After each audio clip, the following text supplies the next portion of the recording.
Hello, crushies. Did you see I made like direct eye contact? I'm so excited to welcome you all to today's episode. Our guest today is Tony Hale, who I'm obsessed with. I'm a huge fan of Veep and a huge fan of Arrested Development. And I think he steals the show on both of those comedies, which is hard to do with like the brilliant co-stars that he's working with. So I couldn't be more excited for today's conversation. Tony did not disappoint. He was such a delight. But I just wanted to give two quick disclaimers. One is that this is the only time you'll see me on video for this episode because someone's little toddler, I won't say whose, spilled coffee on the computer where my video files were located exclusively. So we lost them.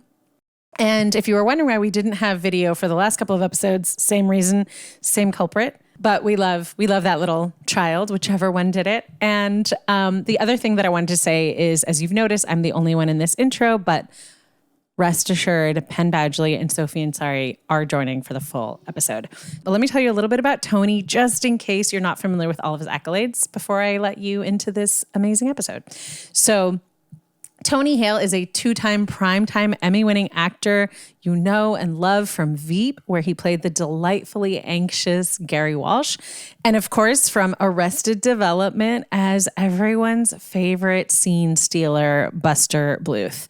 Tony also brought his unmistakable voice to Pixar as Forky in the Toy Story universe, instantly turning a spork with googly eyes into a household name.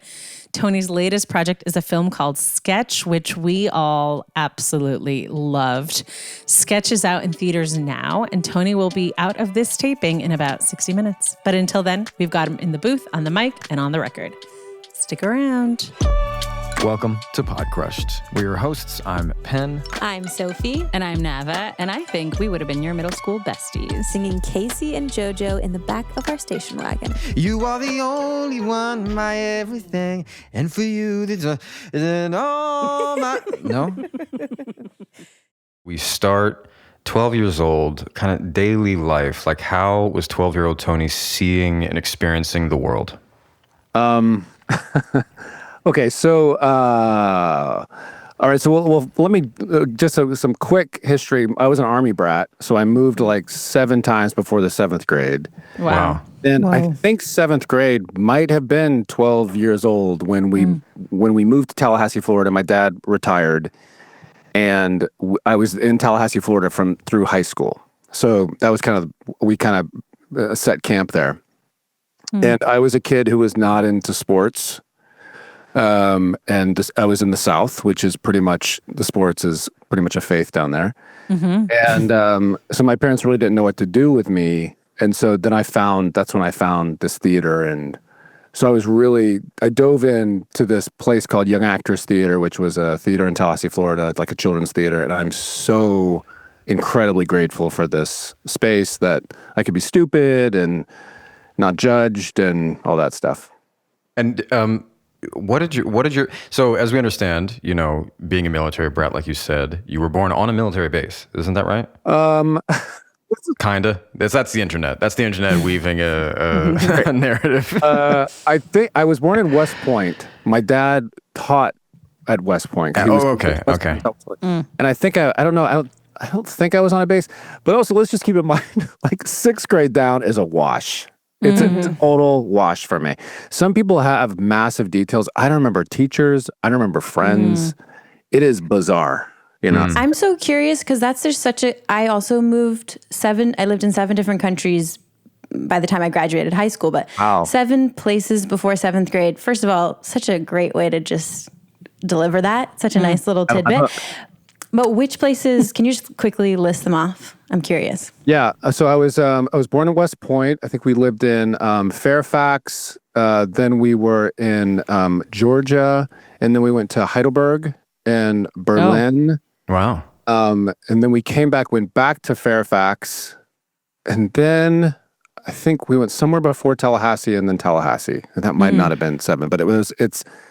I should have this answer. Wow. I should talk to my parents, but they mentioned it was 7 times, yeah. No, you prepped us. You said it was all a wash. It's okay. Yeah. No. And I mean, so to me, that's an interesting origin story, Like your father taught, is it true that he taught nuclear or atomic physics, something along those lines?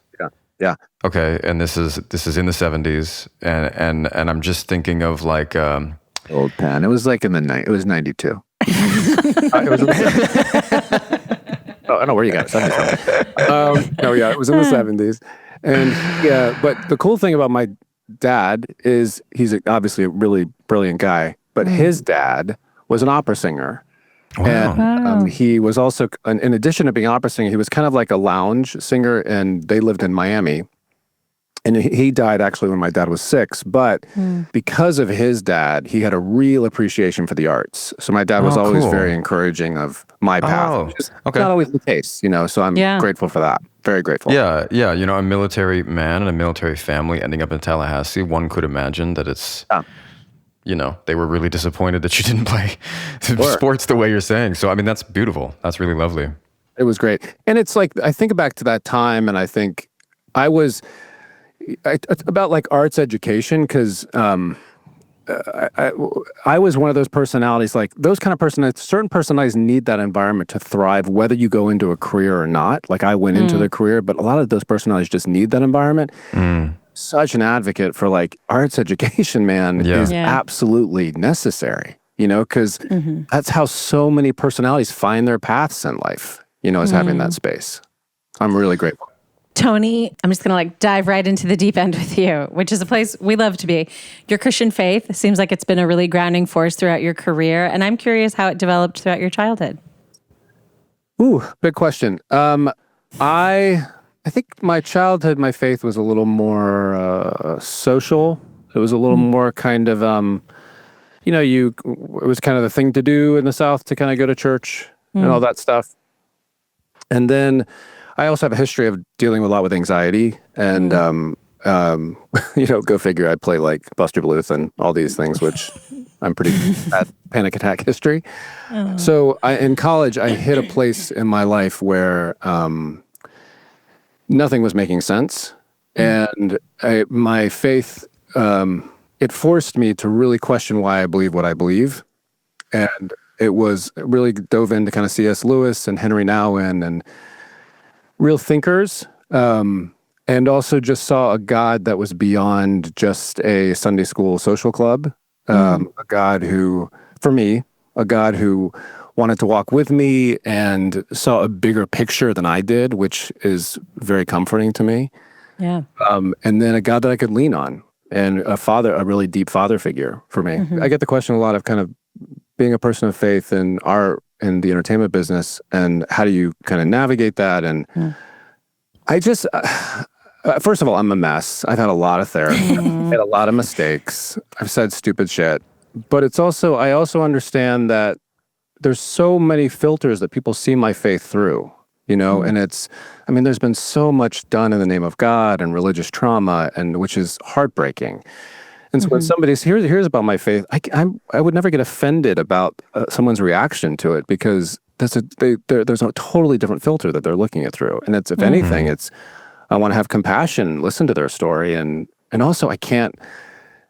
So much of the faith community, including myself in the past, tries to control. You can't control anybody's choices, anybody's behavior, anybody's reaction. Like if they ask for my story, then I love to talk about it, but the fact of saying something to control their choice is just crazy. I mean, it's not, I understand the feeling, but it's not possible. Yeah.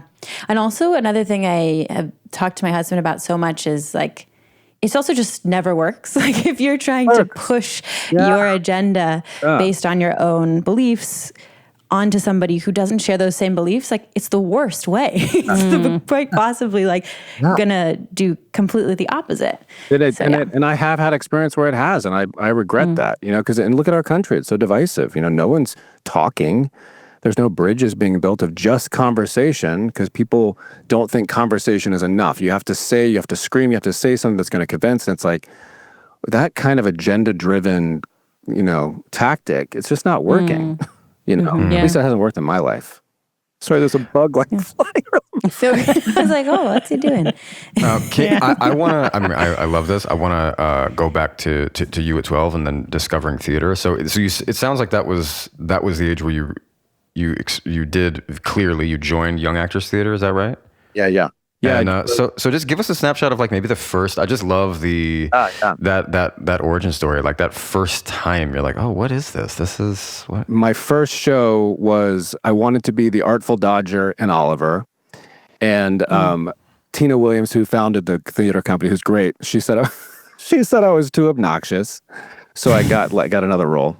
Just true, I was kind of obnoxious, but I was the Mayor of Oz and Wizard of Oz, and I just like didn't care. I mean, I just like had the best time, painting my topsiders green and doing all this crazy stuff in the the land of just all that, like the apple cellar I think it was the apple cellar in Annie.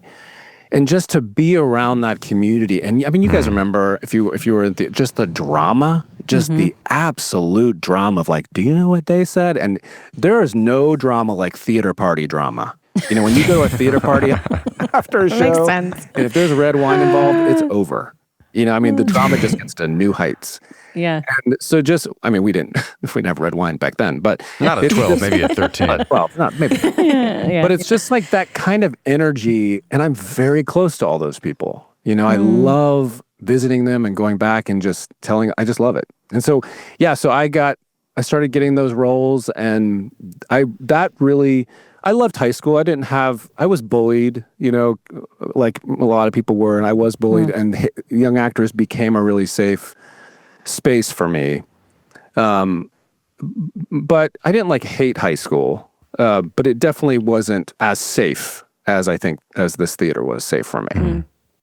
Yeah. What were your first experiences around love and heartbreak like? Oh man, I love this. Is a classic question, by the way. We do ask everybody. We're not just singling you out for the most personal. My first around love and heartbreak. I was just, man. My first experience. Well, I don't think or a crush, an infatuation. I think it was more kind of crush. Like, it was more just fascinated by people. But I mean, truthfully, guys, I had so much anxiety at that age.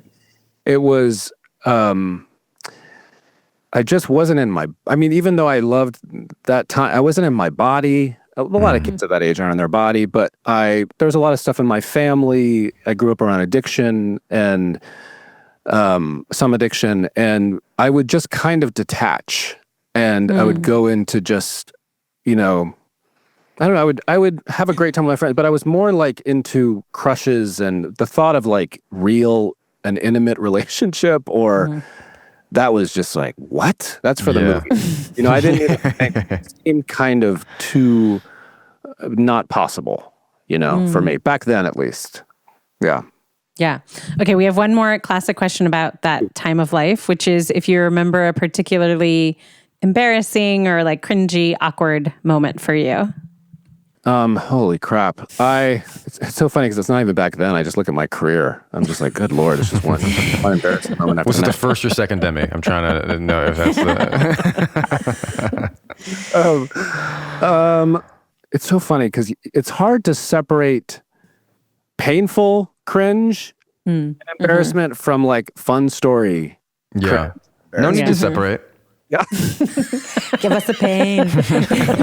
We'll laugh, we'll cry. It'll be... Yeah, I would say there was a lot of embarrassment growing up, especially in middle school, and not being into sports, being an artistic kid. A lot of name calling.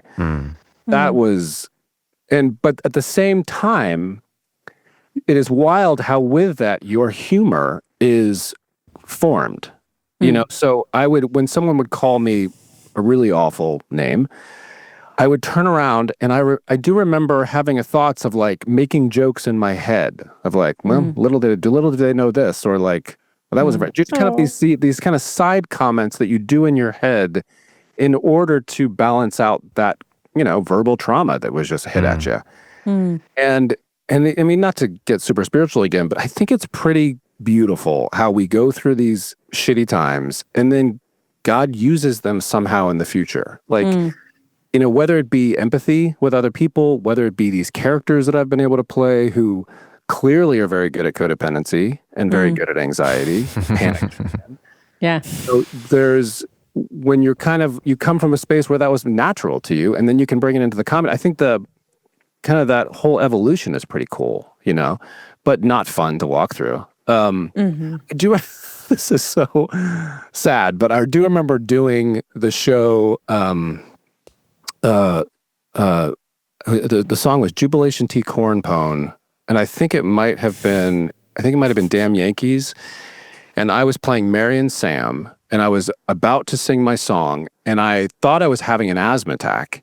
And I ran off stage to get my inhaler, and I took my inhaler, and it didn't work.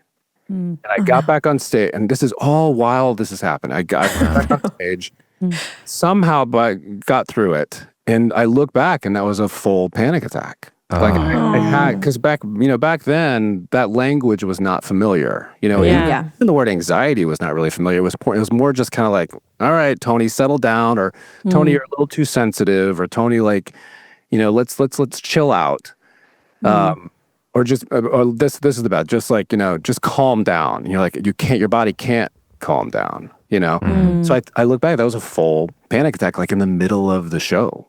It's just like, and the crazy thing about that kind of anxiety is I remember then going into college, and then even after college, it's wild when you have an experience like that, it becomes this this bar for not ever wanting to have that again. So you're like, it's like, oh crap, I don't want to have that experience again. And then that increases the panic, so it's that kind of, it's wild how that stuff work. So did you develop like I guess I'm curious, did you have a relationship to, well, it sounds kind of diminishing to use this term, but like stage fright? I'm just curious about how you're, because you really started to, actually what I really do want to hear about too is how this went from being a more hobby or just something that was like a community that fostered you to being like, oh, no, this is, this could be something else. Well, I love that question because I remember 3 years ago, and it's something, if I'm honest, that this is a whole other angle, but emotions are so fascinating. But like about 3 or 4 years ago, I did this play in San Francisco. It was mainly a one-man play, and then at the very end, someone comes in. So probably for 45 minutes, I'm on stage alone. And every night, there's still those thoughts of like, oh, we can rehearse this, guys, but I'm gonna have a panic attack in front of people. So like, we can fine, we can keep going, but this is gonna happen.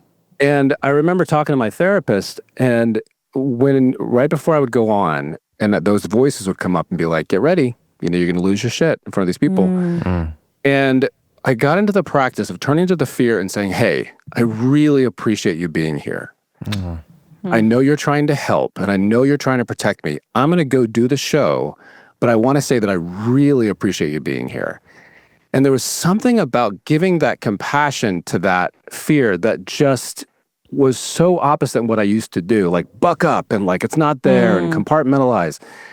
And that just made it bigger. But the minute I started like almost like giving it a hug and being like, hey, come to the table a little bit, it just diminished it. So those kind of like, because I used to have bad stage fright, and once I did that play, guys, it was like, oh, I can't wait to do theater again. Because it was like, oh, I never thought about compassion towards these emotions. Cut to randomly another wild evolution thing, me doing Inside Out 2, where I'm literally playing fear. Yeah. In that one. And it's like, how cool just life giving me that, Actually, it feels to me like Sketch. I don't know how consciously you've connected the two, but Sketch feels like that to me. I mean, that's, I'm also shamelessly promoting Sketch I with love my hat. it. But it's not shame. Sketch is a real, thank you for bringing it up, because we've worked on this movie for like 8 years trying to get it made. With my buddy Seth Worley, who wrote and directed it. And guys, it's so good. It's so good. We've seen it. We all watched it. We love it. Yeah. Tony, everything I've ever seen you in, I think we all feel this way. You're phenomenal, man. You are. You really are. And also, and everything you're a part of, like very much including Sketch in this, and thinking of Veep, thinking of, Arrested Development, just like it's so much meaning and depth. And we do really want to get to all of those, but I think I just have to say, Tony, that Penn texted us this morning with all caps, I love sketch. And I was like, did someone hack his phone? Because he's never used all caps with us. Oh, that means so much. Who took his phone? Oh, it means so much. Yeah. I mean, you guys have had projects, things in your life like this, but this has been such a journey. And to get it out there is so exciting because it comes from the director's, and we can get to something else really quick, but it comes to the director's real life experience that his sister was drawing these pictures that were really disturbing. And his parents, obviously were kind of freaked out. And they took him to a therapist, and the therapist said, said to her, do you want to do these things? And she said, honestly, yes, because it was like a bullying situation. And the therapist said, well, I think it's a good idea you drew it rather than did it. Yeah, it's genius. So eye-opening, and also just the fact that because it's about grief and how the pictures then come to life, and I don't know. I'm so happy you guys saw it. That means a lot. And we're gonna come back to it. We promise. You don't have to. Yeah, we are. We still want to get. We're in the middle of your origin story. We have so much, Tony. Marvel busy. Yeah. Meet JLab. Headphones and speakers as vibrant as your summer, beach days, workout sessions, or chill moments. You can find the perfect sound with JLab. JLab's colorful collection has something for every summer adventure and every moment. Think headphones and speakers in fresh summer colors with features you actually want. For beach workouts, poolside chilling, sunset jamming sessions, whatever it is. I recently got a pair. I actually got 3 pairs of the J-Buds Mini. They come in a bunch of different colors. They have like some wild colors, like mint green or sage or ocean aqua, bright pink, sleek black. They also have like flesh toned colors, all kinds of colors. And they do have what I think is called JLab's smallest fit ever. They fit on your keychain, which I have on my keychain actually, and they're smaller than a coin. They're perfect for any size ear, but particularly small ears. My ear canal actually is very, very wide and then gets very, very narrow very quickly. It's an uncommon shape. These are great. They're great for my ears. They're probably great for your ears, and they're perfect for summer pockets. Linen shorts maybe. They slip right in. You can't even see them. And don't miss out on JLab's newest line, their summer speaker series. From pocket size to party size, the JLab Party Speaker Series brings powerful sound to any summer gathering in vibrant colors like lime green, cyan. Ooh, I don't get to say cyan out loud a lot. That's very exciting. Cyan and hot pink, as well as, of course, classic black. Start with the ultra-portable pop party speaker for beach picnics. Step up to Go Party for backyard barbecues. You could level up with J-Bud's Party for all-day beach sessions, and go epic with the Epic Party Speaker in classic black, delivering 100 watts of massive 360-degree sound for unforgettable summer nights. Look for the blue box at retailers everywhere or shop jlab.com and use code PODCRUSHED for 15% off your order today. Shopping for new glasses used to be such a chore. Harsh lighting, salespeople who were so pushy, you felt like you had to make some kind of decision on the spot, which is so stressful for me, recovering people pleaser. But that has all changed with Warby Parker. Warby Parker offers you everything you need for happier eyes. They have eyeglasses, sunglasses, contact lenses, and also eye exams. You can shop with them online, at home, and in stores. Literally any way you want it, you can have it. Whatever you're in the mood for, Warby Parker has got you covered. They have over 300 retail locations across the US and Canada where you can get styled by one of their friendly expert advisors. Warby Parker designs every frame in-house, and their collections include silhouettes, colors, and fits that are made to suit every single face. I genuinely have so many pairs of Warby Parker sunglasses. I love them. They're like the perfect price point for me. And they have so many styles to choose from. Every time I go to get a new pair, I feel like there's new designs that I haven't seen before. They do collaborations with special like designers and artists and content creators. And I love that. I love that you can always find something that's like not your usual pick. So yeah, huge genuine fan of Warby Parker. Like I said, Warby Parker has over 300 locations to help you find your next pair of glasses. You can also head over to warbyparker.com/podcrushed right now to try on any pair virtually. That's warbyparker.com/podcrushed. warbyparker.com/podcrushed. So you were talking about that image of like was it baseball? I don't know why. Something about like, oh no, it was people kind of like the comments about sports, and then in your mind you were kind of like lobbing them back with these funny jokes, and that being formative to the characters that you play. And I was thinking about like Buster and Gary. No actor should be able to play one character like that, let alone two. And I don't think any actor could, but you could because of kind of your life experiences. Like they're both so incredible, so unique. Like really, both of them have probably made like best comedic characters of all times. They're incredible. Sorry that I'm like going on the spiel, but I love them both so much. They're both really dear to me. I've seen Arrested Development and Veep both twice through. And the only other show I've seen twice through is Friends. So anyway, just say I really adore you. So I want to know for Buster, there's so much that we could ask, but I know that working with Jessica Walter was really special, and that was like a really incredible dynamic. Can you tell us about that, what it was like to shape that relationship and what it meant to you? Yeah, she was a force. Like Jessica was a real force. And Jessica, like Julia Louis-Dreyfus on Veep, just with comedy, there's that trust that you throw the ball and they're going to throw it back. And you feel like Julia and I, we would call it like a dance. Like we would do these kind of, there was times when I would, oh man, I miss it even talking about it. But it's like she would be talking, Selena would be talking, and I would be putting on her bracelets or putting her purse on or jacket. And we would just be in this rhythm together, and Jess had kind of that same way where I just so admired her timing and her commitment. And let me tell you right now, there has never been a picture of codependency like there's been with Buster and Jessica. There was the scene where she couldn't smoke. She was on house arrest. She couldn't smoke. And so she asked me to inhale the smoke out of her mouth and exhale it on the patio. And then I would run back in, and she would take a big swoop and then exhale it into my mouth like a freaking baby bird. And I would go and exhale it on the porch. And we had to do that, take over and over. And I was like, guys, I got asthma here, kids. What's happening right now? But it was so, we were so enmeshed. And at the same time, our characters, hated each other. And with comedy, like those kind of crazy, because even Selena and Gary, like those levels of chaos only add to the comic pot and the joy of it, It really does. It really says a lot about Arrested that there's so much happening that I'm a true lover of it. I don't remember that little bit. I don't remember that. It was in the good. Probably you probably saved your mind from having to. It was in it was in the later seasons. Yeah. And she's on house arrest. Oof. Yeah. So I would actually love to hear. You've told it before, so forgive us. But I think we probably have a lot of Arrested fans in our demo, and it's just, it's such an incredible series. One of the greatest ever. One of the greatest comedies. It's so brilliant, well constructed. Everybody in it is just delivering gold, and it just sounds like you guys have always had so much like appreciation for each other, admiration, respect, love. So I'm curious, like, what was the process of being cast as Buster, and like, those first days on the pilot, like how did that feel? Because you must have had some sense.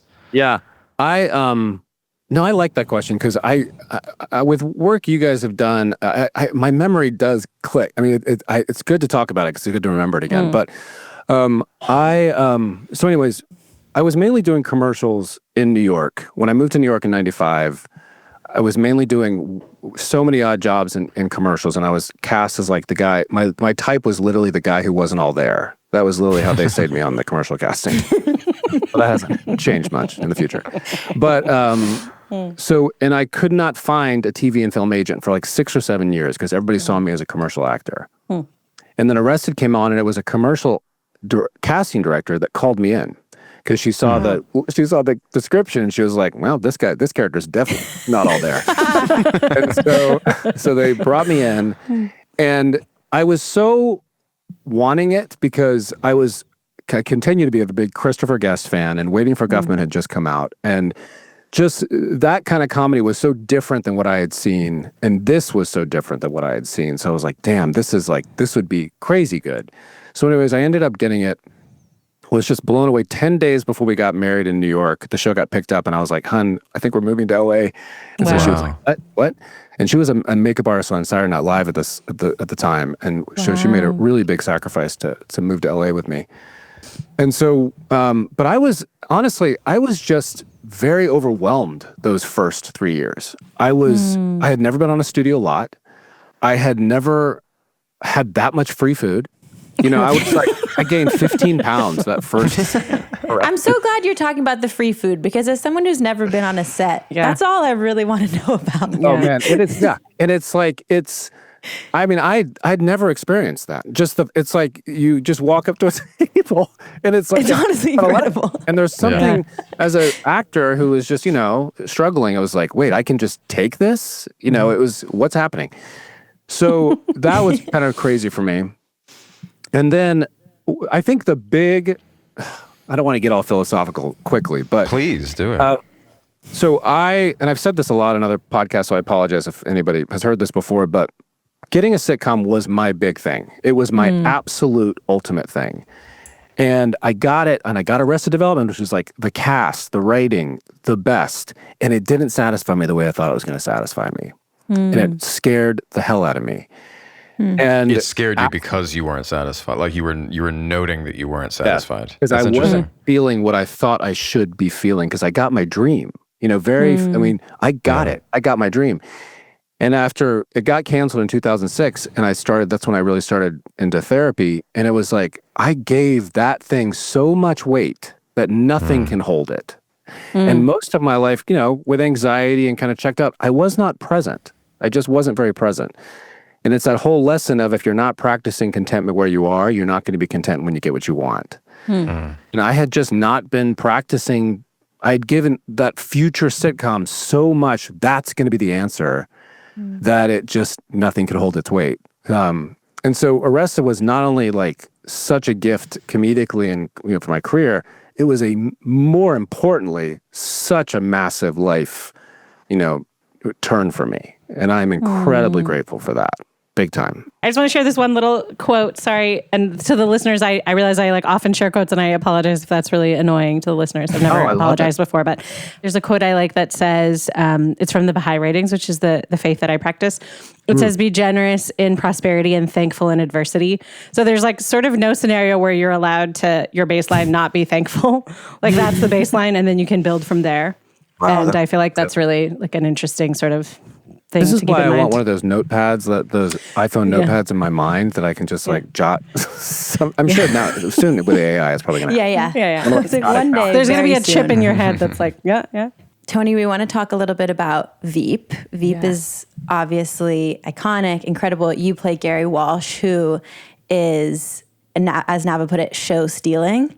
And your dynamic with Julia Louis-Dreyfus, who we love. We've had her on the show. She's just, it's like she's a perfect example of meet your heroes. She's just as lovely as you think she's going to be. What was it about your dynamic together, your partnership together, that allowed for such a specific, team?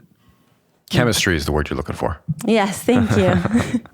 First of all, she's what you saw is the real deal. She's super genuine. Penn, you've been on so many shows where sometimes there's a personality that kind of creates a toxicity and can kind of change the vibe. And she, I've been on those shows, and it's she just has. She sets the tone. She set the tone of authenticity. She set the tone of a team player mentality. Everybody was free to give ideas. And I'm just so grateful for that because it's not always the case. I think, and I'm not saying I'm not guilty of the parts of this, but it's entitlement, arrogance, ego, all that stuff just sucks creative energy out of a space. Yeah. She didn't have any of that. She came in so wide open and was hey, we're all in this together. And we all knew. It's you're freaking Julia Louis-Dreyfus. And I've been the one that was literally standing behind her the whole time. Wow. So I was very intimidated. However, here's a fun story. People came up to us on different occasions and said, did you and Tony ever work together before? We both separately said, no. Well, this is our first time working together. Cut to, somebody sends us a screenshot of us in a scene together on Arrested Development. That's how. Oh my right. gosh. All right. Yeah. how forgettable each of us were to each other on Arrested Development that we were both convinced we had not worked together. Wow. But it was, I don't know. I was fortunate to be that close to her, so I could catch all the subtleties. I could catch just all the noises, all that stuff that just. She turned to me once, and because I was laughing too hard, and she says, "Tony, you know you're not watching the show; you're in the show." And it's because I just. It's amazing. I don't know. It was just so funny, and it's really hard to. I don't know if Penn, if you've had that, but it's like you just can't keep it together. Like your body is shaking sometimes, and it's like, I ruined it for the 1,000th time. You know. Yeah, that is amazing. I think that's a really admirable quality of yours that I'm actually remembering. I listened to an interview of yours years ago, no recollection of where it was, or maybe I was hearing somebody else speak about you. It was all incredibly positive and flattering. And I hope this sounds the same. To me, you have this really interesting quality of being like, look, you're a comedic titan too. You've been a part of so many projects now that are incredible. You are incredible in them. Pain, so much pain it comes from. Yeah.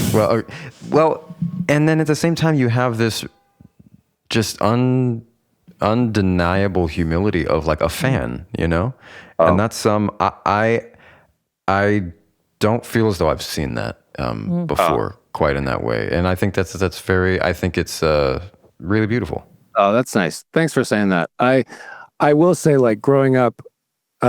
I was a massive Carol Burnett and Tim Conway fan, and my favorite thing to watch was when they would break, when the blooper reels, and I honestly I should watch Veep over and I should watch Arrested, but I don't. What I do have saved on my Dropbox is every season of the gag reel. And that's what I always go back to because, and sometimes I get emotional about it because just that energy and just the joy, just like the absolute joy of not being able to control your laughter is like, there's nothing like it. It's just the best. It's the best feeling. Yeah. This is why I want to do a comedy. You shot it, man.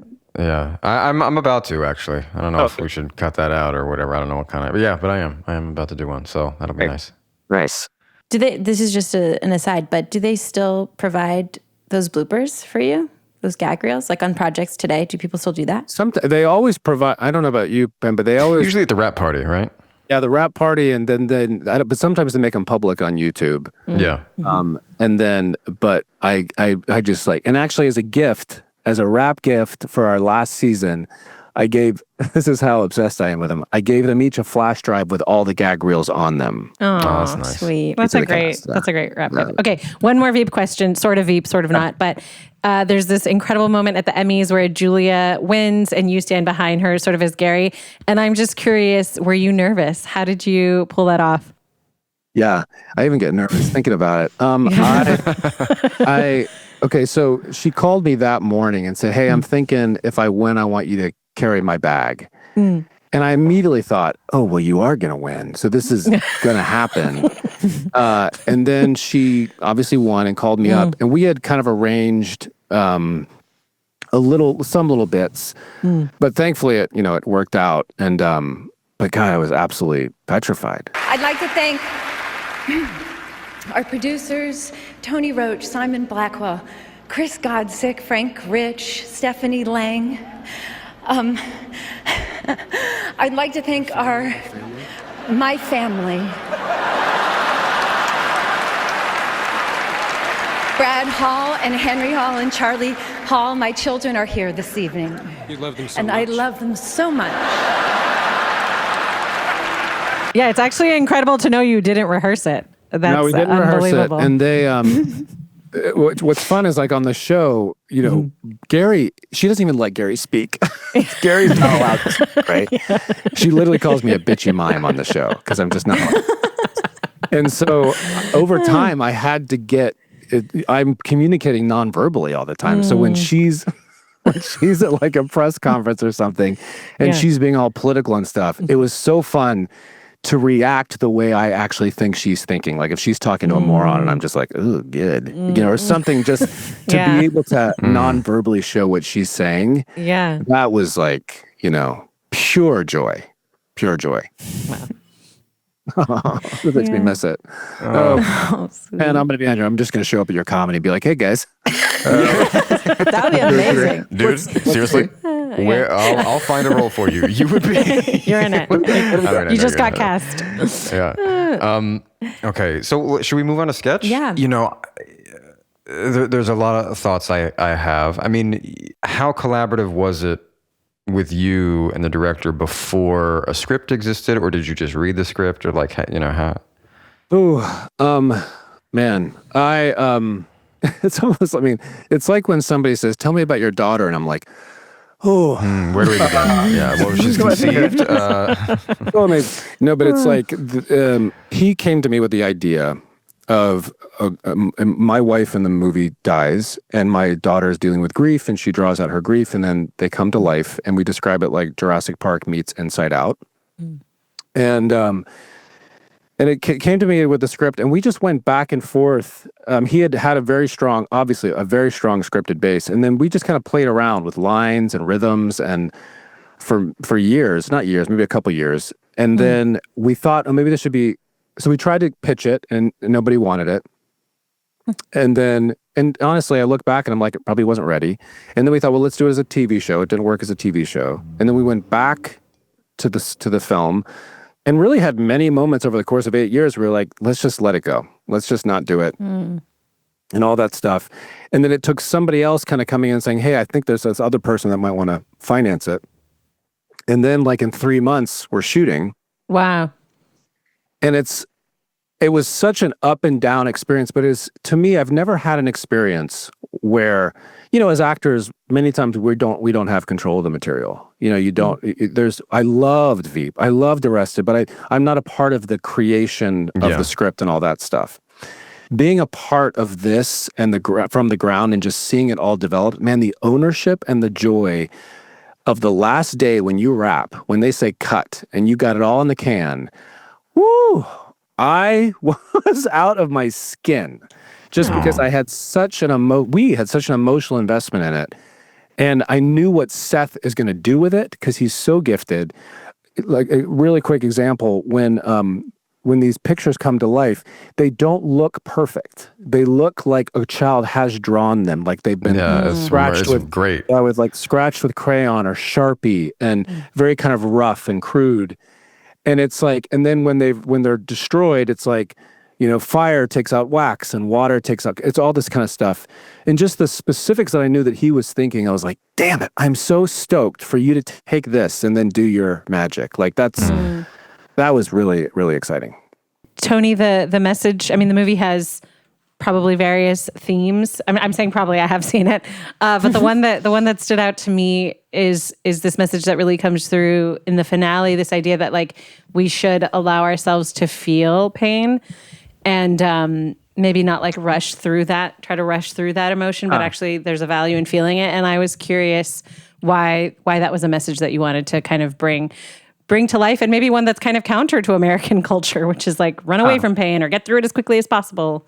Nava, I got to tell you, it really wasn't until you said that I realized that that's probably why I have been so close to this project. Why I have like over the years, it's because there's that thing of like, no, we can't let this go. Oh, we can't do this, but let's not let it go.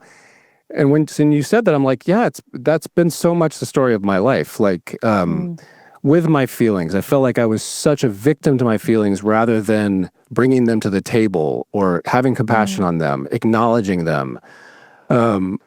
Being more of an observer of my feelings, oh wow, there's that thought, there's that awful thought that someone's going to kidnap my daughter, there's that feeling like I'm not going to be able to get through this or whatever. And this was her feelings, coming to life and embracing them and seeing them for the first time, in real life. And so, yeah, I think when you said that, I was like, yeah, that's probably why I have held on, because it is very personal. And I can't help but think. In another life. You've talked consistently, Tony, about trying to stay in the present moment, and that's like a lifelong goal. And, you have you wrote a children's book about it. You have a show, Archibald's Next Big Thing. And I heard you talk in an interview about a moment where you were about to go on a late night show. I can't remember which one. And you were feeling so nervous you could start to feel a panic attack coming on. And you, last second, decided to start asking questions to the guys who were going to open the curtain for you. Yeah. And that helped you just move through it. And I thought, oh my gosh, first of all, expert. That's so smart to just take yourself outside of your body or your mind for a second. And then I thought, this guy probably has some other tools. He probably has some other little practical tips for how to bring yourself back into the present moment. Yeah. And I wondered if you could share any. I do. And I also want to say the caveat that I have all these tools. And then yesterday was a day where I felt like I was drowning in my feelings. Yeah. There's still those days that come and go. Like yesterday, I was like, God darn it, these tools aren't working. So of course. I guess what I'm saying is giving yourself the grace that there's going to be those days where you're just feeling like, I just gotta keep walking, and I gotta get to, and then the next morning I felt better, but some of those tools that I use are, for one, is when I live in the what if, many times, what if, I just say not now. And many times I say it over and over. I activate the 5 senses. What am I hearing, smelling, touching, tasting? That's 5, but I activate those. There's so many. I think a lot of when thoughts, so many thoughts are in the head, or so many feelings are coming, like yesterday. Of course, I forgot about this one. This would have been a good one for yesterday. Just saying out loud, feelings, thinking. There's something about when you put a word to something, it kind of, I don't know, for me, it calms the system down a little bit. It puts a name on it. Because as I mentioned before, sometimes you feel like it's driving you, but when you kind of put a name to it, it feels like you're a little more in the car seat, and it's like, oh yeah, like when crazy thoughts, rather than those crazy thoughts going off the rails, it's like, oh, thinking, feeling. Or I'll always say, just watching emotions and feelings like cars on a highway, where it's like, yep. There's that thought, like, for instance, when I was on stage and I was like, and that voice came up and was like, all right, you might want to have a panic attack. I literally, in addition to saying that, I would say, yeah, I thought you'd be here. I knew, in addition to being like, hey, thanks for coming. I knew you'd be here. I think 20 years ago, people would label that as crazy, but it's not. It's not crazy at all. No. No, it's having that dialogue with something that I already feel at the time is like, I'm drowning in this, rather than let me just have a discussion with it, And like yesterday, for instance, another one I could have done is been this is what it feels like when I feel like I'm drowning in my feelings. This is what it feels like when things just feel off the rails. Because it doesn't put such a, it puts that name to it. And I have stopped saying, I think I heard another interviewer say this, but I have stopped saying I'm anxious or I'm afraid. I say I'm feeling some anxiety, I'm feeling some fear, because you got to watch how many labels you give on yourself. Tony, do you are you familiar with IFS, internal family systems? I just got the book. Because what you were naming earlier about this, the protector and all this stuff.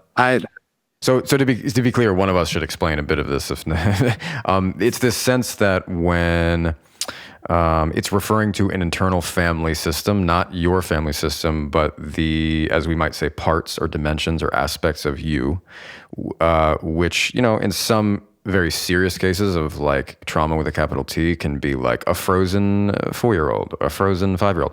But in a lot of cases, it's just the small t and just the sort of parts of you that are kind of acting up. And that part of you that's anxious, we actually, I think, now, I'm not a therapist here. I'm just trying to remember all of it. It's basically you start to identify protectors. Yeah. And those protectors are the ones that get anxious and angry and fearful. And you actually, what you said earlier, you have to thank them if you try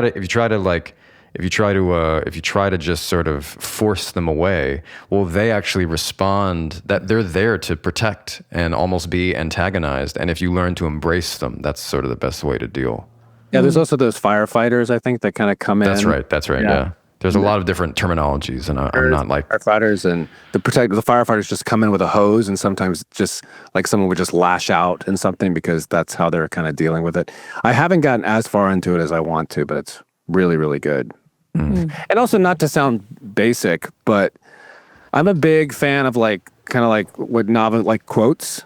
I have all these quotes on my wall. Yeah, and so helpful. Yeah, and one of them that I in our business, it's very easy to believe that you have value when something happens. You have value when this happens, when you get this, when you get this. And I always love to tell, young actors or people, whatever, saying, hey, your value is the same before and after success. That doesn't change. The value you have now is the exact same. And just like things like that I, like, how much power am I given this right now? Is it going to change my value? No, it's not. Yeah. There's a quote I can think of that I love. It's also from the Baha'i writings, but it's, let each morn be better than its eve, and each morrow richer than its yesterday. And the reason I like that, I've spent many years with it, but then realized somewhere down the line that it's a very merciful and like forgiving take on feeling quote unquote better or richer, because a morning being simply better than the evening before it does not mean that every day you have to get better. It says every day is richer, and I think for the variety of experience, the diversity of experience that you have, even if you've had a terrible day that set you back, you could feel years, But the next morning, you at least have that understanding, and you tend to wake up on mornings. Yeah. There's like some kind of reset. So that's a little and using what you had before to like cater into that experience. Yeah. That's great.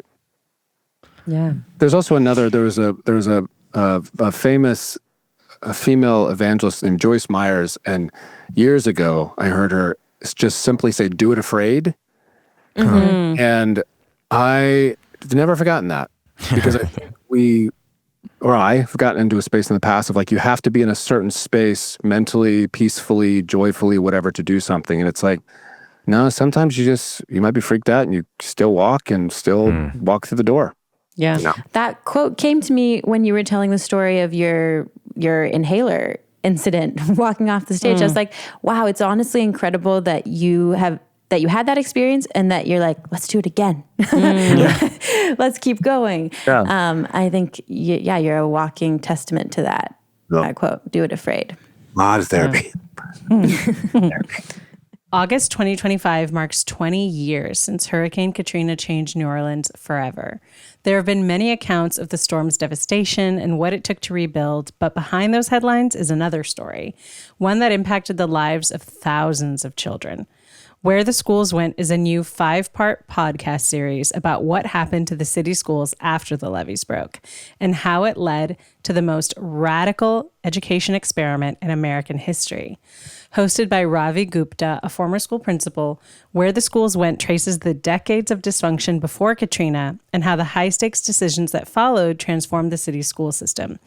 You'll hear from the voices of the people who lived it, from veteran educators who lost their jobs to the idealists and outsiders who rushed in, to the students and families who lived through it all. Whether you're a parent, an educator, or someone who cares about how communities and public systems can work together, Where the Schools Went is a story you need to hear. From The Branch, in partnership with the 74 and MeidasTouch, Where the Schools Went is out now. Find it wherever you get your podcasts and start listening today. All right, so let's just real talk, as they say, for a second. That's a little bit of an aged thing to say now. That dates me, doesn't it? But no, real talk. How important is your health to you? On like a 1 to 10? And I don't mean in the sense of vanity. I mean in the sense of like, you want your day to go well, right? You want to be less stressed. You don't want to get sick. When you have responsibilities, I know myself, I'm a householder. I have 2 children and 2 more on the way, a spouse, a pet, a job that sometimes has its demands.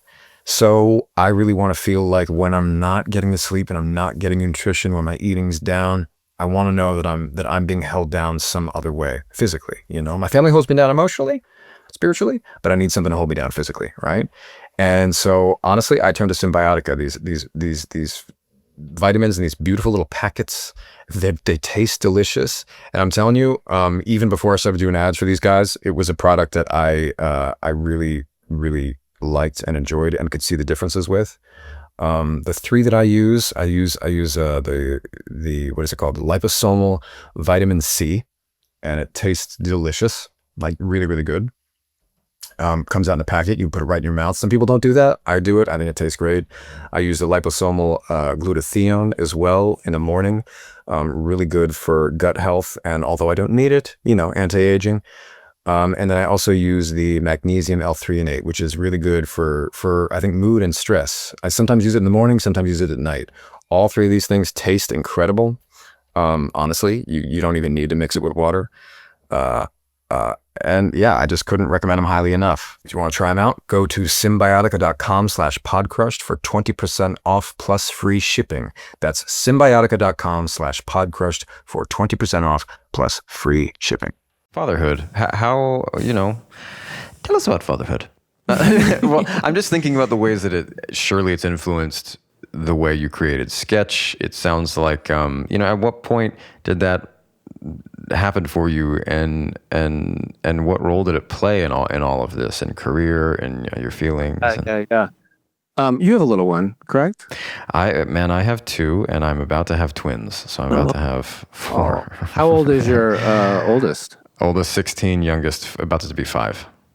Oh, if that 5-year-old wants when they see Toy Story 4, if they want a Forky voice memo, let me know. Forky. That's so sweet. That's what makes it really fun, because at that age, at that 5-year-old age, they think these characters are real. Yeah. And when they hear Forky or whoever it is say their name, they're just like, that's so sweet, Tony. That's so sweet. really fun. But how is it influenced? Man, it's hard to and I wouldn't even just say I'd say my family in general, my marriage, my daughter, my wife and I laugh like we don't even know who we were when we got married. It's the refining process of marriage and the refining process of being a father. It's so hard and so much joy, and you just change. I mean, it's like they're walking tools around you for your refinement, But her name is Loy, and she's named after my wife's brother who passed away. He died in a plane crash, and she is so full. On her wall in her room, it says Loy. There was a sign that says joy with an L. And she's just I don't know. She's the best. She's the best. She drives me crazy. How old is she? She's 19. And I cannot look at old photos or videos when she was little, because it just takes me to the bank. Like, I can't do that. Maybe one day, it's too much. But like when she was little, I mean, talk about a constant. I think about this is when Arrested got canceled. The same month Arrested got canceled, I bought a house and I had Loy. And I remember thinking, holy shit, like, how is this going to work out? Yeah. And she was such a gift in so many ways, but she was a focus. Like, I had no idea. We also actually had to maybe sell our house like two times in my career. And, but during Loy's younger years. And, but having that focus of like, I got to keep this baby alive. My wife and I, we got to keep her alive, and like, what are we going to do today? And when it gets down to very simple forms, what a gift. And it forced me to get out of my head and to get out of the anxieties of career and all that other life. She was little. And then lately, she's just, her and I are going to go to the Beyonce concert. And oh my gosh, so fun. Yeah. And we're going to, we got our outfits for Cowboy Carter. Oh my God, I love that. She's so fun to hang out with. And it's funny because like my wife and I have very different relationships with, like, she always calls my wife. Like, she calls my wife like twice a day and, tells her everything. And when they're with me, we're like, she'll send pictures and call, but it's like we have different, and I love that. I love that she has a bond with Martell, who's my wife, that, they talk about, other stuff. And then with me, it's like, let's go to concerts, and then like we'll go out for dinner and just joke, and it's different, Yeah. So all that to say, it's morphed, and it'll continue to morph. You know. Yeah. Wow. So sweet. Yeah. One of my friends, I was so nervous to make the decision to have a child. I was like, I kind of wish it would just happen accidentally, so that if it was a terrible thing, then I could say I didn't make the decision myself and I didn't put myself in this position. I was so nervous about like not having enough time for creative pursuits and stuff like that. And I was talking to a friend of mine who had a kid already and was pregnant, and she's like, I think babies bring blessings. And I think she meant like not just in like a mystical sense, although I think that's probably true too. But like you're saying, like a renewed sense of focus, a new sense of priorities, like very easy to figure out what your priorities are in a way that it probably wasn't before. I just feel like there's all these practical ways that a baby kind of pushes you forward and brings things together in your life. It's wild how you see it in hindsight. You're like, how old's your little one? She's only 18 months. Oh. She's still little. Oh, yeah. I do see a baby, and I'm like, baby, and I want to not grab these random people.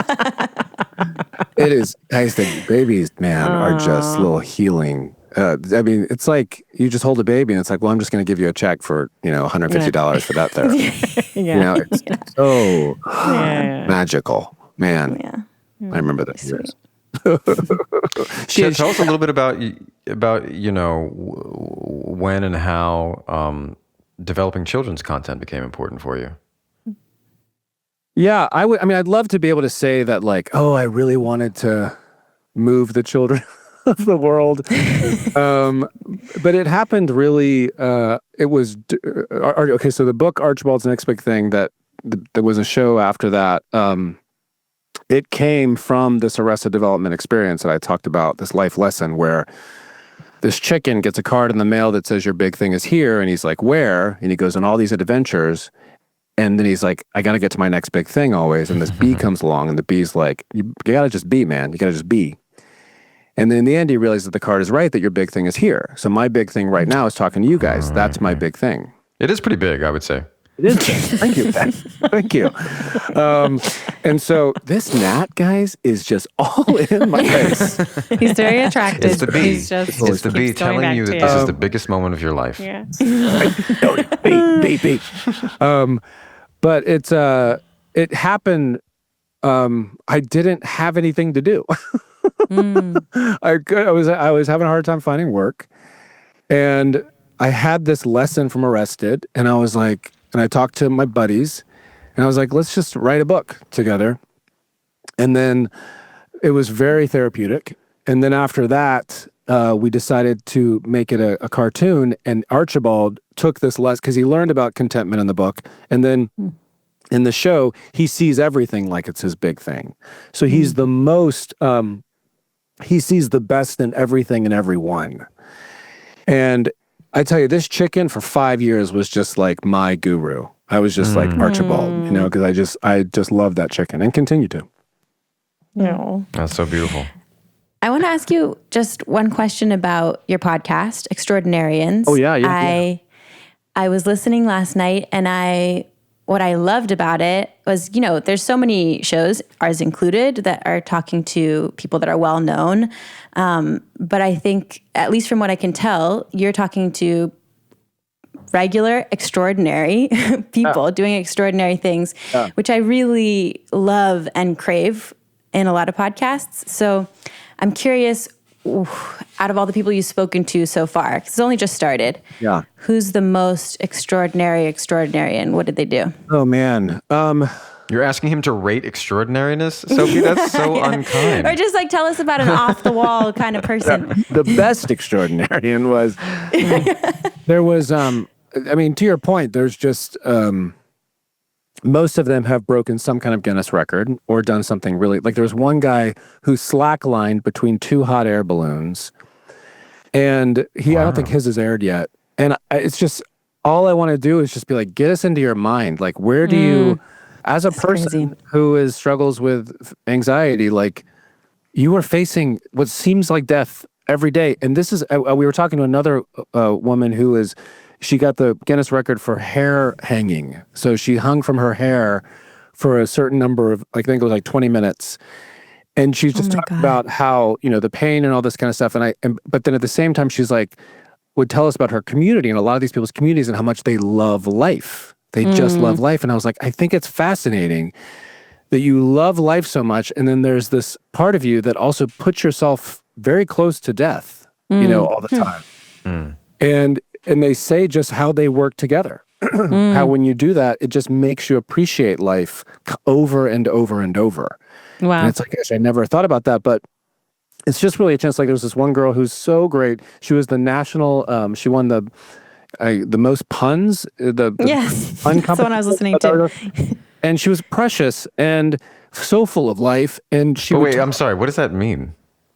Like like a pun, if like, I mean, I'm not going to give one. I know what a pun is. I mean, I guess what I'm saying is like she's the like most a pun champion. But like what in the smallest window of time, or so there was like these competitions and there's a topic and it's kind of like Pitch Perfect where they do riff offs and it's kind of like pun offs. And so they go back and forth with a topic and see how many puns you can come up with. Oh, okay. Yeah, fascinating. So it's like freestyling. I just have to say, Tony, so sweetly explaining to Penn Badgley what a pun is. Yeah. Without being like, wow, this idiot.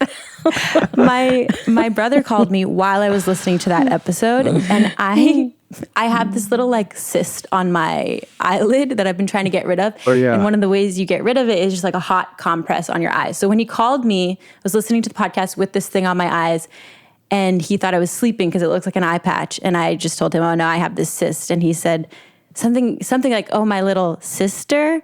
And he was like, you didn't catch my pun. And I was like, you have no idea how funny this is that I'm listening to a podcast about the pun champion. That's so good. Oh, I love that. And she was saying, the fascinating thing to her, of course, I can't remember her name. But from a very young age, someone would say a word and she would just have this grid in her mind of all like different words would pop up out of this word. Wow. Wow. And then she's also a songwriter, so it made songwriting very, natural for her. And I don't know, just like all these people I would never, ever run across in life and just wanting to, one guy, how many pencils he stuck in his beard.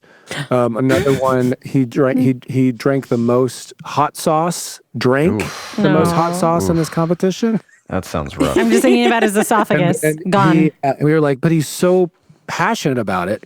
Wow. And then I feel like he deserves 2 records. One which is for the drinking, and the second for everything that has to happen after he drinks it. He didn't ask all those questions. Yeah. Like he would lay on a concrete floor after he was done because it was cold. Oh my goodness. Wow. I mean, this is fascinating. Yeah.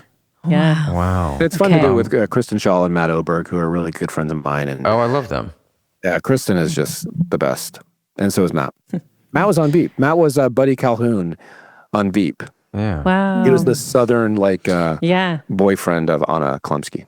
So fun. We would love to talk so much longer, but of course, this we have to end, and we have a final question with which we do that.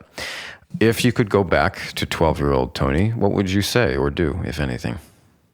What would I say or do? Let me think a minute. I think I would be very simple. In addition to saying, hey, because I give a lot of power to fame, and which the core of fame, not to go off on a tangent, is everybody wants to be known. And people look at the more famous you are, the more known you are, when in actuality, I think it's actually just the opposite sometimes. But I would say your value where you are is the exact value if you ever do have success. And then I would just simply say it's going to be okay. Because I think that's what I like to hear when I'm going through something and just someone says, hey, you know what, man, it's going to be okay. It's just like immediate. There's something really powerful about that. Yeah. Thank you, Tony. Thank you, Tony. It was such a joy to have you. So You guys nice are the to best. meet you. Tony, you have the sweetest smile. I just have to say, every time you smile, I was like, oh, it just like makes you feel happy. That's Very sweet. nice. I thought I needed to whiten my teeth, so maybe I don't. No. Yes, you're good. You're perfect. Good for another 6 months. You can watch Sketch in theaters now, and you can follow Tony online at Mr. Tony Hale. Podcrushed is hosted by Penn Badgley, Nava Kavalin, and Sophie Ansari. Our senior producer is David Ansari, and our editing is done by Clips Agency.